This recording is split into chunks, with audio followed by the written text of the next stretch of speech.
Hi, I'm Christine McKay with Northridge Publishing, and we're here with Jen Gallacher, whom I have titled the Queen of All Stamping. I love it when you title me with things like that. Do you accept that title? I accept that title. Okay. You know, you are, in my mind, you really are. You are the Queen of Stamping. I love to stamp. Because we've talked about this before. I love the acrylic stamps.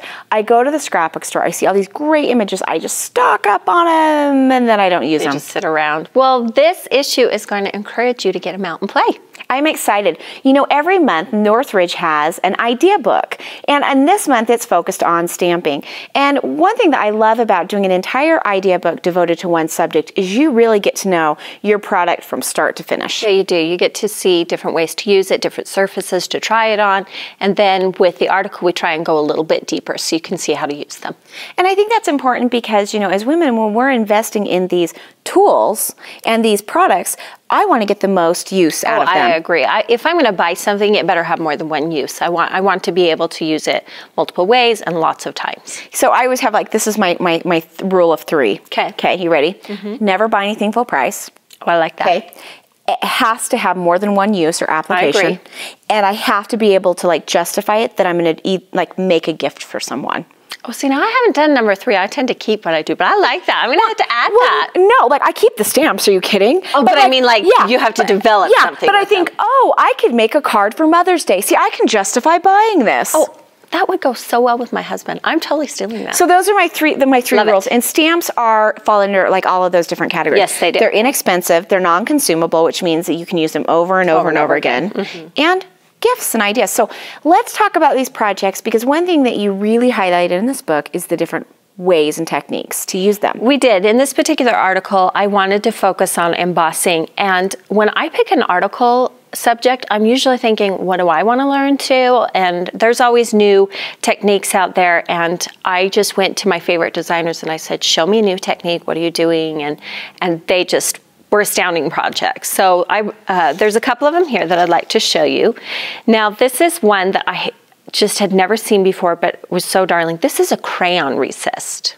No. This one is really, really fun. No. So what she did is she stamped the image and then she used a crayon, and she suggests a yellow crayon. You can use any color crayon. And this is waxy paper. All of the projects are on a glossy, waxy type paper. So when you say glossy, could I use some glossy photo paper? It doesn't work as well as a specific stamping glossy paper. Okay. And I did try that, but it didn't give me quite the effect. But you can go to the scrapbook store and find the glossy, like the little cards that are by the stamping. Yes, but you will need glossy. A matte paper will not work on these techniques. But she just colored over the black image, then added the coloring in. Then she put the ink on top, and then she erased out the crayon. It just wipes right off. So it's almost so it resisted. It resisted, and that's what the whole article is about, is how you can create a resist, and there's lots of different ways to do that, and then stamp around it. What it did for this particular image is it left a white outline around her stamping, and I just thought it was so cute that she pulled out her Crayola crayons. Yeah. And stamped with them. It reminds me of doing that with like Easter eggs when you were little, you know? Yes. But it does. because when I first saw that, I was like, in my mind, I was trying to figure out, like, how did she color without getting in there? Such a perfect white space. It's a resist. So this is one of the techniques we show in the article, and there are step-out photos for each of the techniques in this particular article. Great. I love it. Okay, so let's take a look at the other two. Okay, so this one is a wax paper resist, and this was another one that I hadn't tried before, but I love the idea. And you just take your household kitchen wax paper and you crumple it up, and then you put it on the glossy paper and you iron it. And what it does is it leaves this mottled texture, and then when you add the ink, it leaves behind that mottled texture. Isn't that cool? That is really cool. So just simple household things that have been used for resist. You can use there's glue resist, and there's a lot of resists that we didn't even talk about in this particular article, but look at what you have at home and see what you can do. That's a fun one.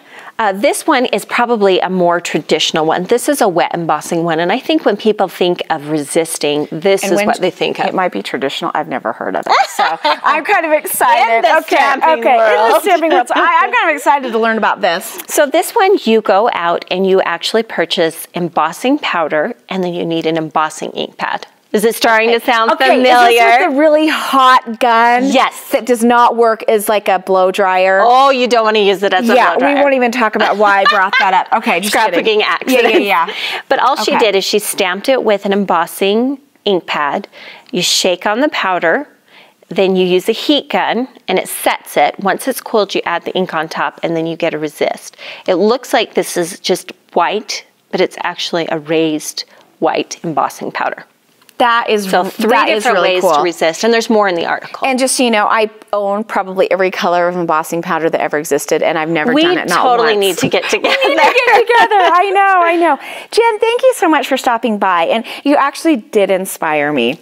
Yay! To break out my stamps and my little. You better call me and say, I did it. I got them out. I'm going to. Okay. Thank you so much for joining us and for, more great tips and tricks, and better yet, to go and actually delve really deep into these projects step by step. Check out our latest idea book. It's the Stamping series, and it is available on sale now. You can also go to northridgepublishing.com and order your very own copy today.